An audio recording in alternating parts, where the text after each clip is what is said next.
Jeffrey Epstein, ক্ষমতা, অপরাধ ও Epstein files. Jeffrey Epstein এই একটি নামই কাঁপিয়ে দিয়েছে বিশ্বের সবচেয়ে ক্ষমতাবান মানুষদের, যে নামের সঙ্গে জড়িয়ে আছে ইতিহাসের অন্যতম ভয়াবহ এক কেলেঙ্কারি, যার নাম সামনে এলেই প্রশ্নের মুখে পড়েছেন Bill Gates, Elon Musk, Donald ট্রাম্পের মতো প্রভাবশালী ব্যক্তিরা। এই গল্পের শুরু ১৯৯০-এর দশকে। ওয়াল স্ট্রিটে তখন তিনি একেবারেই অচেনা এক আর্থিক বিশ্লেষক, কিন্তু অল্প সময়ের মধ্যেই এই সাধারণ মানুষটি গড়ে তোলেন ব্রিটিশ রাজপরিবার, মার্কিন শীর্ষ রাজনীতিবিদ, গ্লোবাল সেলিব্রিটি ও কর্পোরেট এলিটদের সঙ্গে এক অদ্ভুত সম্পর্ক। ধীরে ধীরে তৈরি হয় এক গোপন সাম্রাজ্য, যেখানে প্রবেশাধিকার ছিল শুধু ধনী ও ক্ষমতাবানদের। এই সাম্রাজ্যের ভেতরে কি ঘটত তা নিয়ে প্রকাশ পায় হাজার হাজার পৃষ্ঠার গোপন নথি, যেগুলো পুরো বিশ্বকে স্তব্ধ করে দেয়। এই নথিগুলোর নাম এপস্টেইন ফাইলস। অনুসন্ধানী সাংবাদিকরা বলছেন, এই ফাইলগুলো খুললে বেরিয়ে আসে মানব ইতিহাসের অন্যতম বৃহৎ যৌন পাচার ও ক্ষমতার অপব্যবহারের গল্প। New York Times, BBC, the Guardian, AP News সবাই এক বাক্যে বলেছে, এপস্টেইন কেস আধুনিক ইতিহাসের সবচেয়ে অস্বচ্ছ ও অস্বস্তিকর মামলা। কারণ এখানে বারবার একটি প্রশ্ন উঠে আসে, সে একা ছিল না, সে কখনোই একা ছিল না। Flight log, email, phone book, সাক্ষীদের জবানবন্দি সবকিছু মিলিয়ে একটি বিষয় পরিষ্কার, জেফ্রি এপস্টেইন শুধু একজন ব্যক্তি নন, তিনি ছিলেন একটি শক্তিশালী নেটওয়ার্কের কেন্দ্র। ১৯৫৩ সালে জন্ম নেওয়া এপস্টেইন শুরুতে শিক্ষকতা করতেন, কিন্তু অল্প সময়েই তিনি ঢুকে পড়েন ওয়াল স্ট্রিটে এবং অস্বাভাবিক দ্রুত সফল হয়ে ওঠেন। তার কোনো পরিষ্কার ক্লায়েন্ট লিস্ট ছিল না, কোনো প্রকাশ্য হেজ ফান্ডও নয়, তবু তার হাতে আসে শত শত million dollar. New York Times লিখেছে, এপস্টেইনের অর্থের উৎস কখনোই স্বচ্ছ ছিল না, তবুও তিনি ঢুকে পড়েন নিউ ইয়র্কের এলিট সার্কেলে। ম্যানহ্যাটনের বিলাসবহুল ম্যানশন, প্রাইভেট জেট, ব্যক্তিগত দ্বীপ সবকিছু যেন হঠাৎ করেই তার দখলে চলে আসে।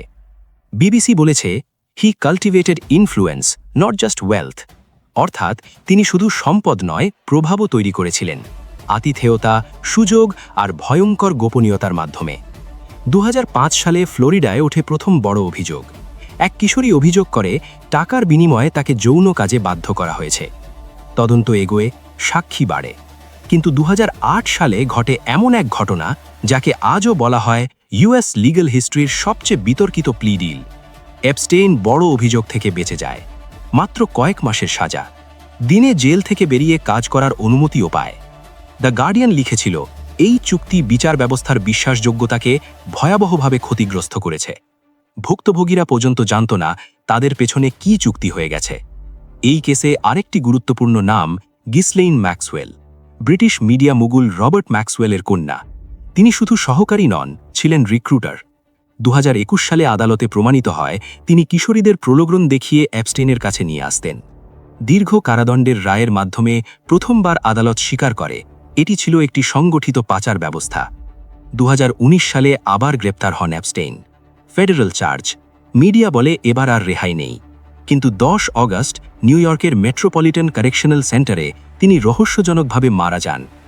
সরকারি ভাষ্য, আত্মহত্যা, কিন্তু সিসিটিভি কাজ করেনি, গার্ড ঘুমিয়েছিল, নিয়ম ভাঙা হয়েছিল একের পর এক। টাইম ম্যাগাজিন লেখে, এপস্টেইনস ডেথ রেজড মোর কোয়েশ্চেনস দেন আনসার্স। এরপর প্রকাশ পেতে শুরু করে এপস্টেইন ফাইলস, হাজার হাজার পৃষ্ঠার নথি, সাক্ষ্য, যোগাযোগের তালিকা, ফ্লাইট রেকর্ড। নাম আসা মানেই অপরাধ প্রমাণ নয়, কিন্তু নাম আসা মানেই প্রশ্ন।